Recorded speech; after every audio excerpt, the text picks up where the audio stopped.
Hey, welcome to Optimise Your Body with Martin Silva, where we talk raw, uncut facts to truly help you optimize your body. Yeah, just test it one more time actually. Just say something. Say something. Say what?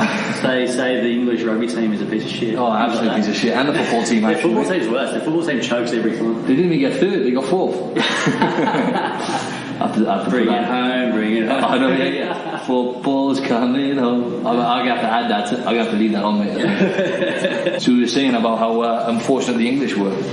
They're not unfortunate. They deserve every second of it. Yeah, I suppose. Yeah, you can't. Their fans can't carry on like that and then expect everyone to feel sorry for them when they lose. Yeah, it's like you hear nothing from Belgium, you hear nothing from Croatia about, and everything's positive, and it's like, we're great to be here, all this sort of stuff. Not we're going to win. It's like you can't just go, we're going to win because we made a semi-final. I know. Even when they got past the group stages, though, isn't it? It's like, they won one game, 4 balls. I mean, I like their optimism, but I like the fact they support their side, because we are the opposite. Australians are horrible at supporting our team. We are the first ones to kick them all down. We won this. It's like, we didn't play anyone. Who cares? It's like, there's somewhere in the middle that's like, you can be supportive without being ridiculous. It's funny, isn't it? Because me being Welsh, you being Australian, and then if you're Irish or you're Scottish, for some reason it's just that sworn rivalry against English. I'm sorry if you're English and you're listening to this, but it's just how it is. Tim's not sorry.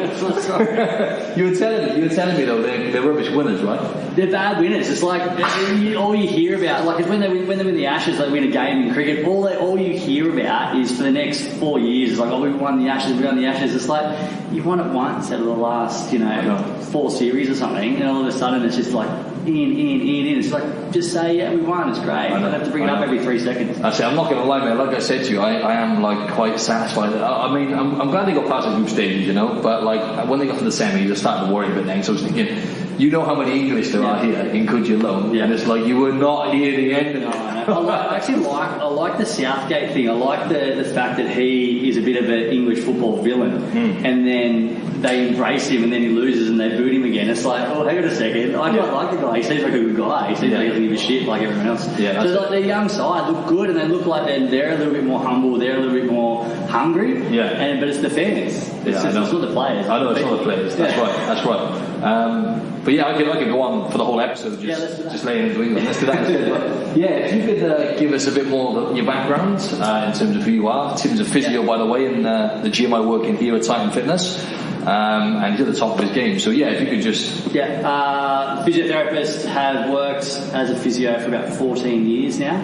I played professional rugby for a bit. I played down in Canberra for the Brumbies, and I played a couple of seasons in the Australian Sevens team.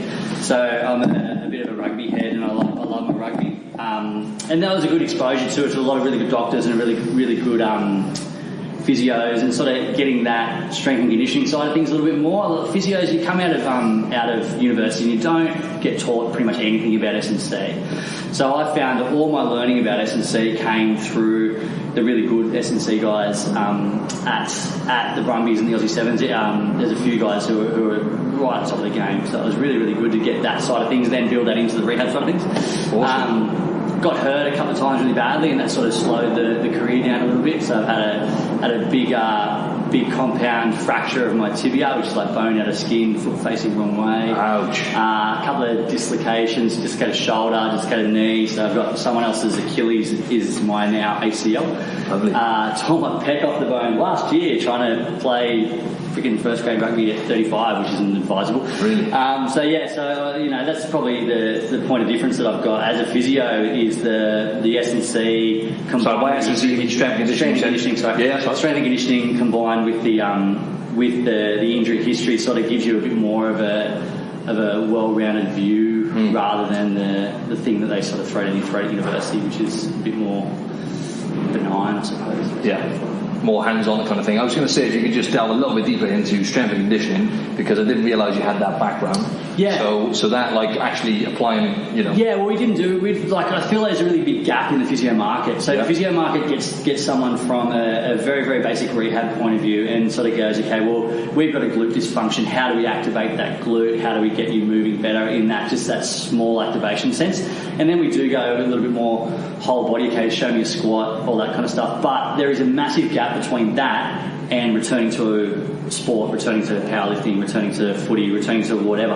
And so the S&C stuff that we got, and I didn't do any S&C course or anything, but just sort of working with really good guys, just higher ends, how do you clean, how do you snatch, what's your lifting tech like from it, how do you do a heavy dead, how do you work on your heavy dead when it's not working well, how do you get it better, all that kind of stuff you don't get from a physio point of view from the course, so you've got to go and source that elsewhere. So I was lucky that I sort of fell into it a little bit. A lot of guys have to go and do their level 1 strength and conditioning courses as physios to try and level 2 to try and get that side of things. Yeah, that's what I did that myself, yeah, but you actually had it hands-on kind of.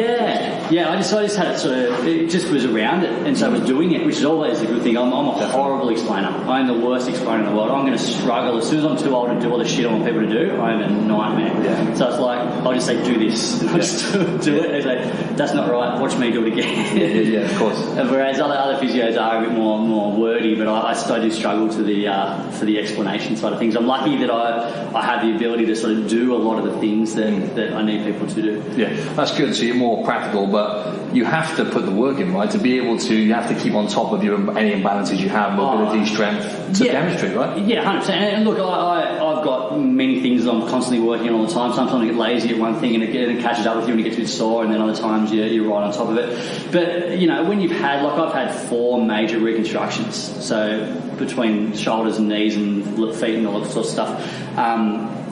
If I don't stay on top of any one of those things, I am not able to do what I want to do. Mm-hmm. And so it's all about, especially as you get older, the injuries compound. So every time you get hurt, it's not about the fact that you got hurt, it's the fact that adds to the injury history, which means you've got to work harder to be able to do fun stuff. It's why people retire. You stop doing things because it gets too hard to stay on top of all the things that allow you to keep doing it.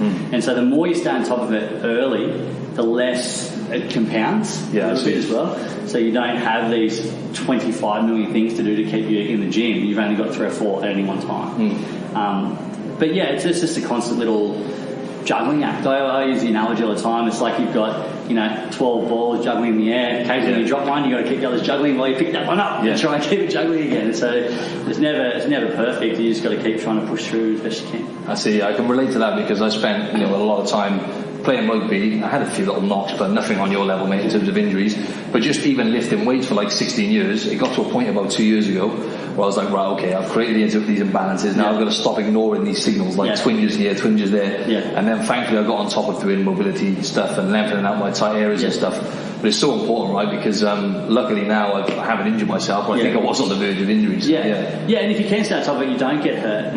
I think a lot of the time it's really hard to sort of put your ego aside. I try and get people to do that all the time. It's like, you're not that good at it, or you do have this imbalance, or you're not perfect at things. You've got to look at yourself a little bit more critically in every aspect of life, but especially in sport and in the gym. It's like, I'm doing this really well, I don't need to work on that. It's like bollocks, you need to work on everything. There's always something to work on. If you think you're perfect at it, then you shouldn't be doing it because you've done it. Why are you doing it anymore? It's like, no one's ever perfect. You've got to try and learn what the problem is and work on the problem at any one time. And be self-critical. Don't think you're killing it. You're not killing it. Just keep pushing harder. Always room for improvement. Always room for improvement. You're never great at anything. That's it. I agree with that.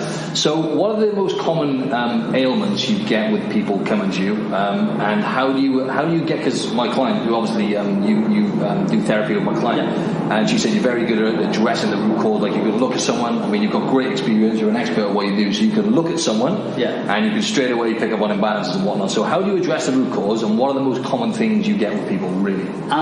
The most common still, even though we're a sporty practice, you still get your postural necks and backs more than anything else. So postural lower back is still the number one thing we see, which is generally because of our lifestyle. We live this sedentary lifestyle where we do tend to be sitting for periods of time. Everything's in front of us. We're bending over all day, every day. And so you sort of do have this imbalance of flexion versus extension. And you just see that pattern over and over and over again. So once you see a pattern over and over again, you sort of look at it and you find those things really quickly and easily. There are patterns to every sort of injury. And so when we're looking at say we're having a chat to someone, they'll say, you know, I get pain when I first wake up in the morning, and then it gets pretty good, and then at the end of the day it gets a bit fatigued again, and this movement hurts and that movement hurts. And so putting together that history, I've already got a pretty good idea about what the cause of that problem is, based on that history. And then you've got to sort of mirror that up with what they do when they're moving. And so then you do what we call a physical examination, which is where you're looking at people move, you're looking at, you know, you may be poking around on some joints, looking at flexibility, mobility, and you've already got this sort of a pretty good idea, so you're sort of targeted that way. And it's confirming that what your diagnostic sort of impression is to begin with. So it's most things follow these patterns, right? And so the more you do this as a job, the more you see those patterns and the easier it is to recognise them.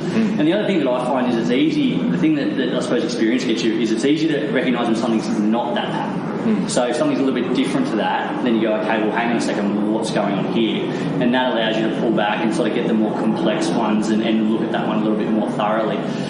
It's just, it's an interesting one. It's still, as you said, I'm never perfect. No one's ever perfect. But it's just about looking at trying to put the puzzle together. And so you've got to listen to them, you've got to look at them, you've got to see them move, and that will put the puzzle together. I see. But still, the thing is postural backs, postural necks. You know, and it's what I see every day. Yeah, that's what I see as well. The typical rounded shoulders, protruded neck, protruded head. I mean, it's the keyboard life, isn't it? Yeah, and they fixed it. They fixed workplace ergonomics. Sit-to-stand desks, great screens, great keyboards.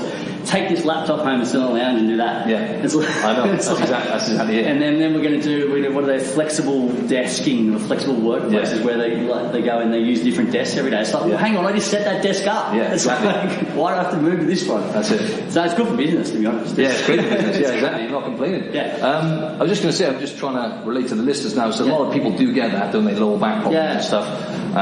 Without going too much into my experience, what would you? I know it's very hard because it's not a one-size-fits-all approach, right? And there's so many variables, right, from person to person. But I'm just thinking, someone listening now, they've got a tight lower back, because that's very common. What would you say they can actually do, like, to help, prevent anything? Yeah, it's one is your best posture is your next posture. So no matter what you're doing, the more you get out of that, the better. So if you're somebody who stands all day at work, sit down for a bit. If you're someone who sits all day at work, get up as much as possible. So moving around, movement's the number one fix for all this sort of stuff. The second is reverse your posture. So if you're here for ages, then you've got to do things that get you in the opposite direction. So, for lower back, for example, the easiest thing to do is like a standing extension or a lying down like a cobra. So just move your back in the opposite direction than it's sitting all day. And if you do that a few times and you do that multiple times throughout the day, then you're sort of, I suppose you're balancing out what's happening within your posture. And so if you hold like this, you've got to do the opposite. If your head's forward, go to the opposite. If your shoulders forward, go to the opposite. And so it's just about recognising, okay, well, what is the posture that I'm in too much, and trying to do the reverse of that. It's really hard to stay strong and stay in the posture all the time. It's almost impossible. It's the goal that people have. It's like, I want to improve my posture. And it's like, being posturally aware is probably more important than being strong. And so if you're aware that you're sitting shit, then it means you can move. If you think that you're sitting well and you suddenly don't worry about it, then you're going to hang in that position for too long, and that's where you get your strains and your sprains, your overactivity of muscles and your tightness and all the things that cause pain and dysfunction. But if you're aware of not having great posture, that's a really good start. And you can do your strength and you can move throughout the day. And so that's half the battle, I think, is that awareness. Yeah, that makes a lot of sense, mate. Next question was about movements, fundamental movements like squats and deadlifts, which I find a lot of people tend to neglect. How important are being able, looking later down the line now as we get older, obviously, and just generally in day-to-day life, we need to be able to at least do a reasonably decent squat, right? And like deadlift, like a hip hinge, so tilt from the hips and, picking stuff up off the floor.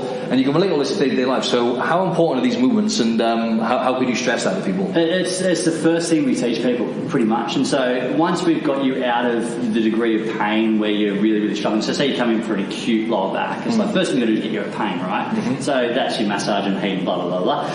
Then we've got to teach you how to move, because you've done this because you've done something in the first place, whether it be a postural thing or whether it be a lift technique thing or whatever. So the hip hinge especially, so being able to cut yourself in half and actually remember that you've got a hip joint. It's not just, knee spine, which people tend to sort of get, is the fundamental movement behind everything. So if we teach people to squat well and deadlift well, from there the lower limb works so much better. So your glutes fire better, you're having less knee tracking problems, you're having less, Achilles tendonitis problems, you're having less lower back problems. From there, you're able to sort of set that posture a little bit better in through the thoracic spine, your head sits over your shoulders a bit better. So the ability to move and that postural awareness, body awareness is super important. So it's the first thing we teach people, deadlift squat. Yeah. Almost no matter what your injury is, and we sort of tweak it based on injuries, but the general gist of it is if you can squat well, if you can deadlift well, and then the other one that if you stand on one leg, which is the stability aspect of things and getting the little stabilising muscles to work well. They're probably the three things that we look at more than anything else. Okay, so that's great. And I was going to say about the hip hinge, because I'm constantly teaching clients how to hip hinge, and sometimes I've even stopped saying hip hinge now because some people find that complicated. So I just use basic terms like stick your ass out, keep your stomach tight. Just trying to relate again to the listeners. How do you explain a hip hinge? Everyone's brain works different. That's right. You've got to. I just keep rattling it off until they get it. I'll just explain it 1,000 different ways. I'll show them 1,000 different ways. I'll use, like arse out. I'll use the bands to try and cut them in half a little bit around their waist. I'll get them to stand 20 centimetres away from the wall and say stick your butt against the wall. I'll stick a stick behind their back and say tilt like drinking bird with a stick. There is no one way to skin a cat. You've got to roll off every little way how to teach someone until they get it. And it can be a bit of a pain in the butt, but it's everyone sort of gets it in the end. You just got to stay with it. And if you're someone who's I can never do that, it's like, well, you're always going to have problems, and so you've got to learn how to do it. You've got to teach your brain how to move well. And the word I use is disassociate a lot. So disassociate is essentially where you can isolate different body parts. And so you need to be able to go, okay, well, I can pelvic tilt. Okay, from pelvic tilt, then can I stick my butt out and keep my back straight? Yeah, I can. Then I'll go down and I'll go into a deadlift. And it's like, there's my hip hinge. And it's like, it's trying to work out how to move segmentally, which is really hard. And it's like, for guys out here who are, training and struggling with those things, use your personal trainers, use your physios, use these sort of people to try and teach you how to move better. Because once you move better, the risk of injury just goes through the floor. It's all about moving well. You can't do anything without moving well. And also performance. There's a thing that in my world where people forget the role that physios can play, and especially the role I like to play and my guys down here like to play as physios, is we can improve performance purely by looking at, okay, where are your weaknesses without even having an injury. So it's like showing me a squat, okay, well, you've got a little glute med dysfunction, how do we strengthen that? Here's some stuff to strengthen it. Bob's your uncle, your squat goes up 5 kicks. It's like you've been bashing away at that for the last 2 years, just trying to put more weight on it and struggling. It's like, well, you didn't look at, well, what's the dysfunction? And so, it's great. It's easy as an injury level because obviously often these things are blaringly obvious and they're not quite as obvious in a performance level. Yeah. But you're still looking at the fundamentals from a performance level still increase the performance at the end of the day. Okay, this next question just popped up, and it's something that's a little bit selfish because I'm trying to learn a bit about it myself, so forget about this. This is us having a consult? Exactly, that's exactly right. That's probably helpful. That's it, but it's foot mechanics. Yeah. I was going to talk about that because that's my next level for myself personally. Yeah. And I find myself more and more looking at people's, because like it is if I was fast to say is it probably plays the biggest part in a sense when it comes to learning how to squat and stuff like that. Obviously the hips are very important.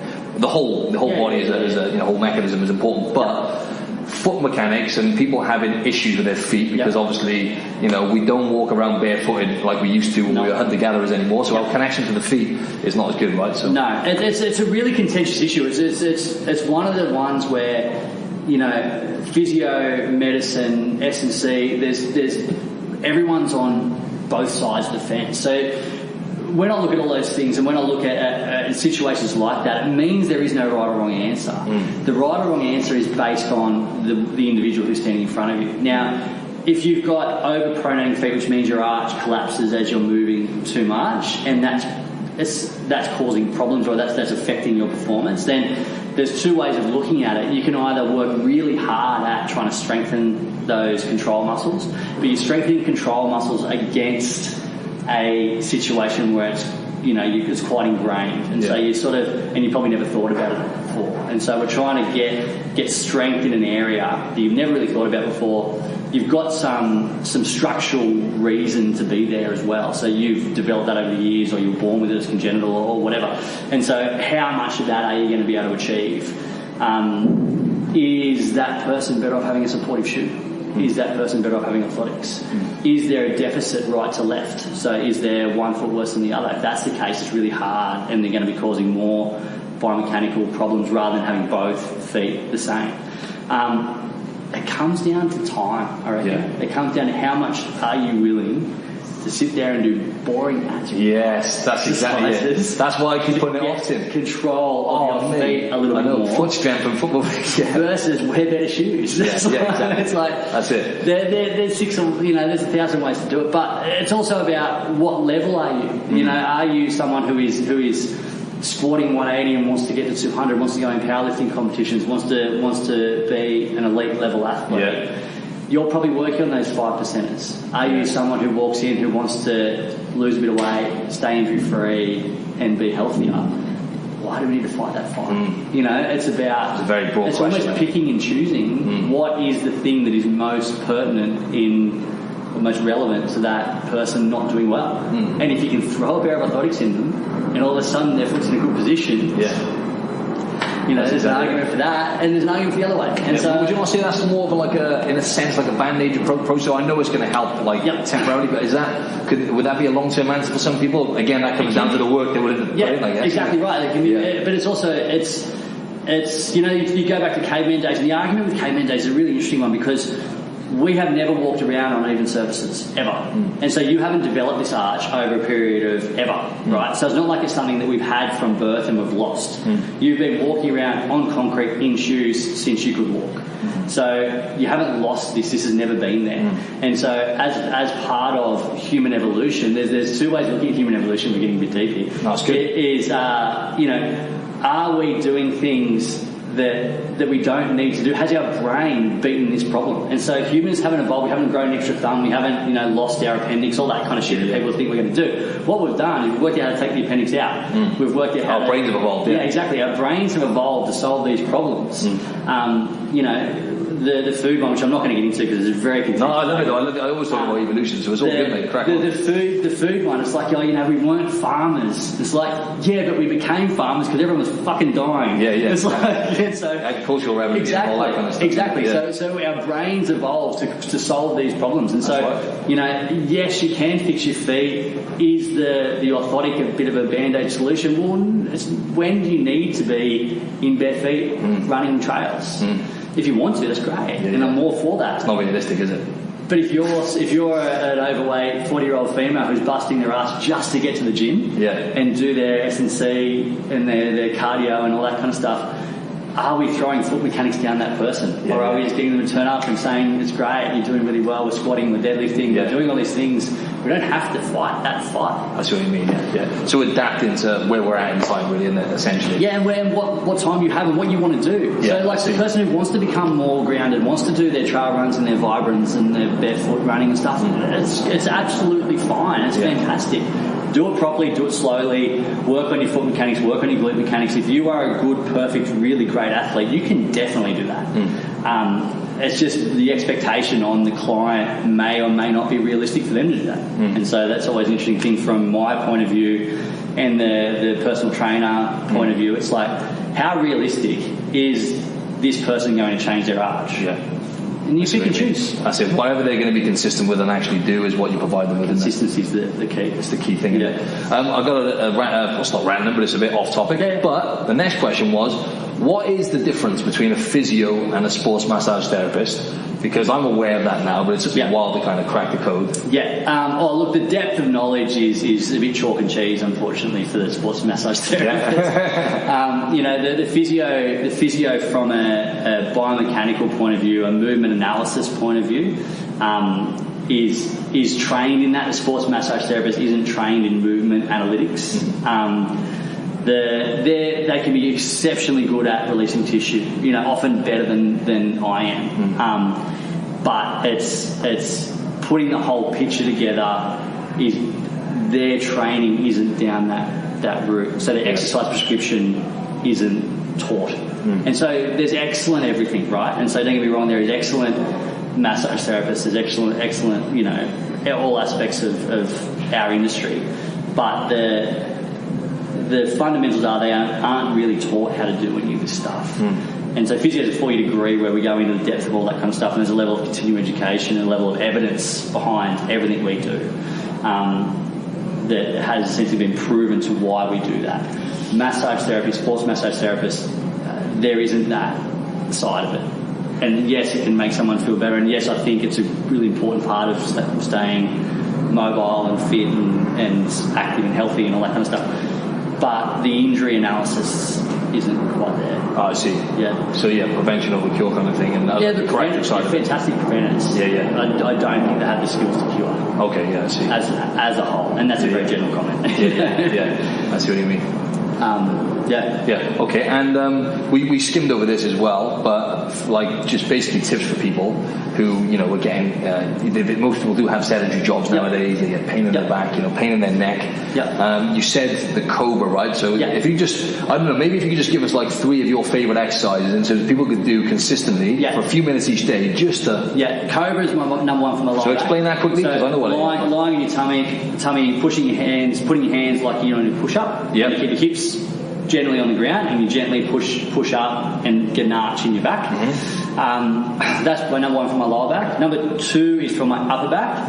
It's rolling, so lying over the top of a foam roller or a towel, rolled up towel or something equivalent to try and extend through your upper back. So if you're lying down, you have your knees bent up, feet on the floor, so you're in sort of crook lying.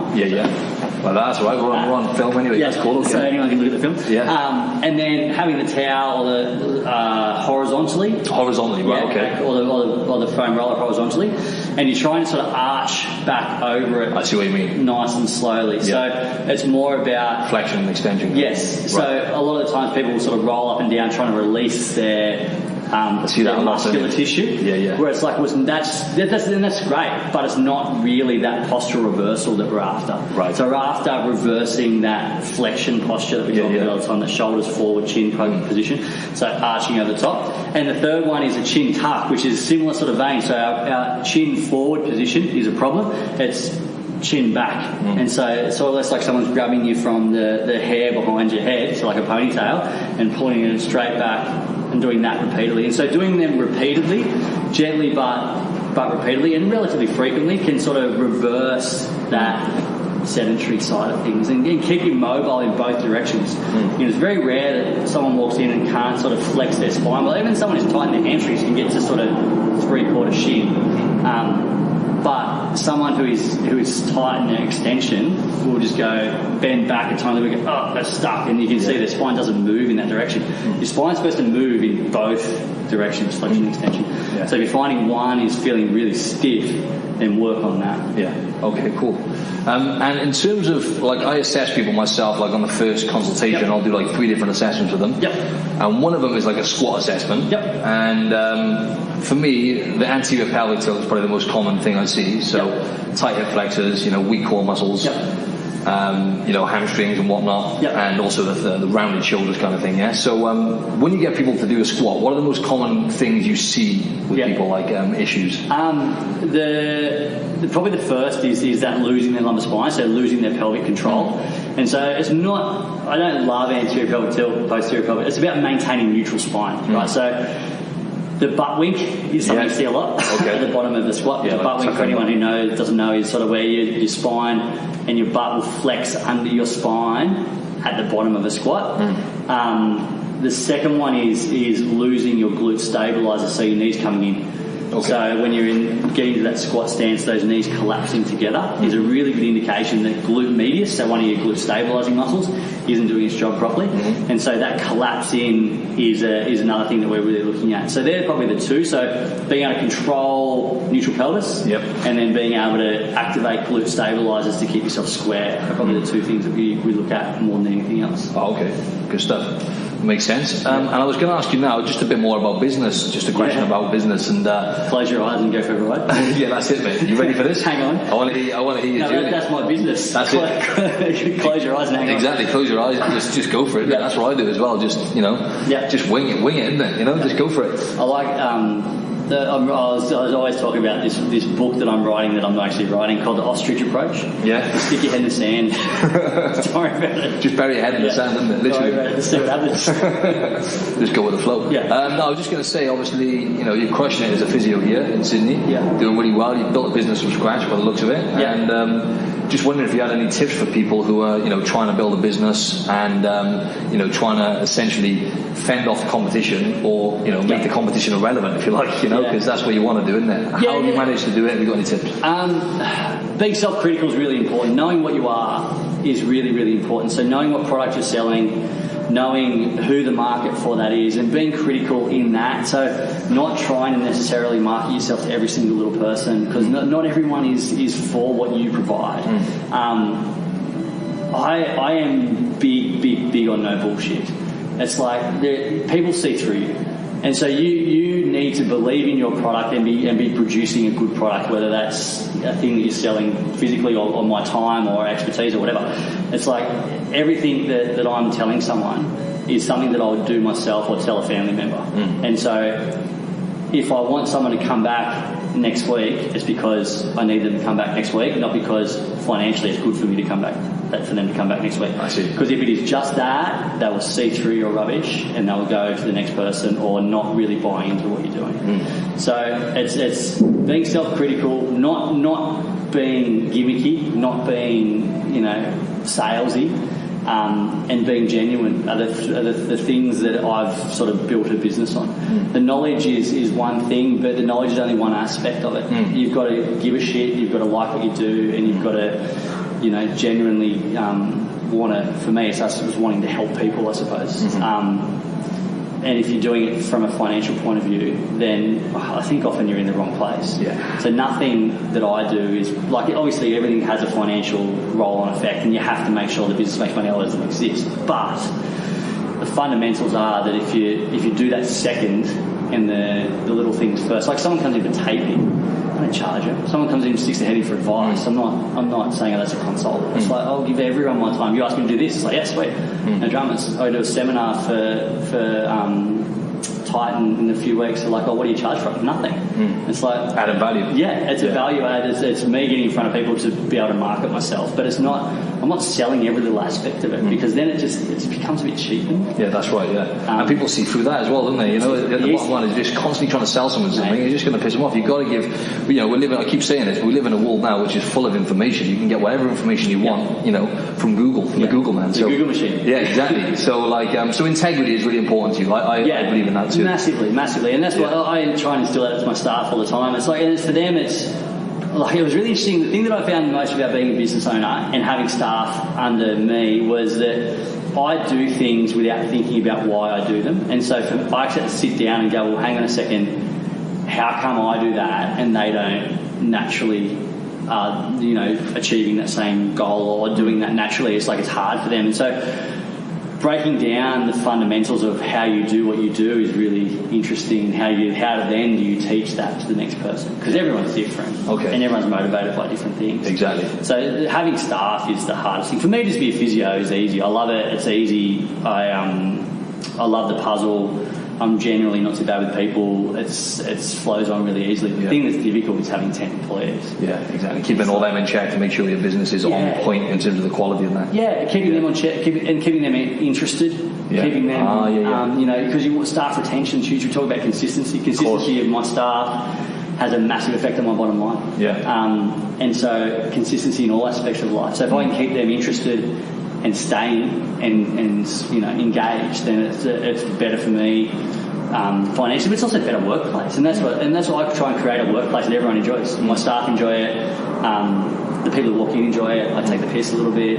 I'm not full of shit. I'm not overly pretentious about what we're trying to achieve. I'm not a doctor wearing a lab coat. It's like I swear too much, play stupid music, or wear Converse. I'm not the quintessential medical practitioner. People like that, don't they? They just want to see you human, man. Yeah, exactly. Being yourself, authentic, isn't it? Yeah. And I was just going to say, so what should people, just sprung to mind then, what should people, because there's a lot of, like in any industry now, but like in this day and age now, I think it's becoming, with technology and stuff, people can look on, I don't know, for example, Google again, TripAdvisor, and they can see, and obviously word of mouth, but there's still, for example, personal training, my industry, it's saturated with, anyone can do this Mickey Mouse certificate and actually become a personal trainer, so there's so many shit PTs out there. I tell people you get one in every third box of Kellogg's Nutri-Grain. That's it, mate. Every third box, man. I'd say every box. No, I was just going to say, how do people, what are the common kind of signals people should look out for? People. I had a chiropractor before, and I kept going back and forth and stuff like that. And don't get me wrong, I don't want to slay him too much because he's really good at what he does.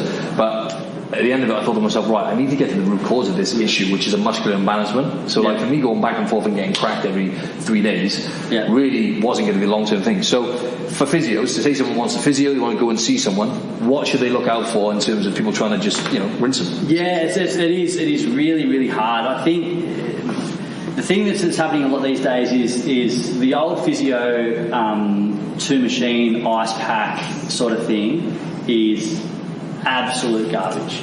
There is so much research out there that says that doesn't work at all. So if you're finding that someone's sort of putting you on a machine or putting a heat pack on and not doing the fundamental exercise side of things, exercise therapy is the only thing that works from a proof point of view.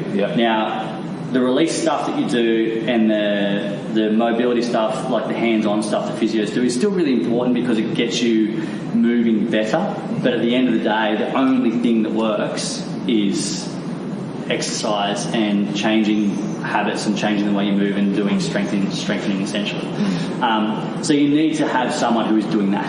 If you're walking in there and it's all very passive, it's not working. If they're not talking to you about something happening in your lifestyle that you have to change, it's not working.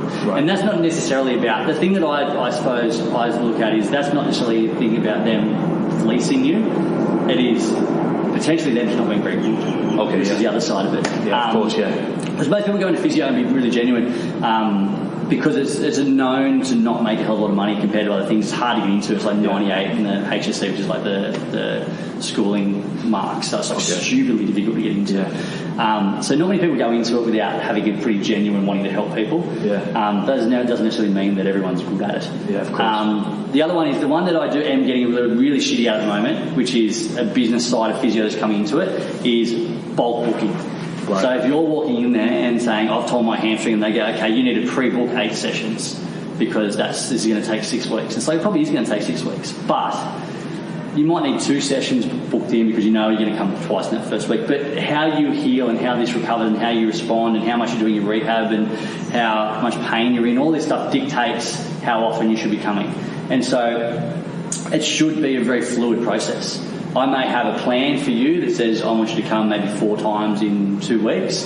But if you're doing really well, that needs to change. And so the inflexibility about bulk booking appointments for me is just gives me the shits. Because I feel like that is a business side of physio that is essentially trying to make money and doesn't have the person's best interest at heart. Exactly. And do you give people homework as well? Like, so for example, always, That's it. Always. So you've got to be doing something. Because you're seeing me for half an hour a week. I'm not fucking doing anything. It's like I'm teaching you how to fix yourself. That's the way I look at what my job is. I'm looking at you. Maybe I'm changing a pain state by putting my hands on you. So like by releasing something or whatever. But essentially, I'm teaching you how to fix yourself. And so if you're not doing anything outside of your physio session, you may as well just be putting your money down the drain. That's a good point. You can relate that to anything, isn't it? Because I always I get this message across to people with nutrition. It's like, the old saying, give a man a fish, feed him for a day. Teach him how to fish, feed him for a lifetime. So you've got to apply yourself, haven't you, and actually do your homework. 100%. Otherwise you're getting nowhere. Exactly. That's pretty much it then, mate. That's a wrap. Yeah. Thanks a lot for your time, Tim. No worries. I didn't. Next time, can you give me the memo about the singlet? Yeah. No worries. Some guns before. I got the guns out. It's just why you didn't wear it, really, mate. No, actually, mate, you'd be pretty pumped right now, yeah. Well, maybe that sun's getting to you. You're big arm, one little arm too. That's my little arm. Neck hair on that side, so I got nothing. Don't worry, mate. Next time I'll wear a raincoat, okay? Yeah. Much better. Big fluffy jacket. It's cold outside. We've got some magnified heat coming in here. We got a nice little suntan here, folks, as well. It's beautiful. It is. Awesome. Thanks for your time, mate. Really appreciate it. No dramas. Take care, buddy. You too.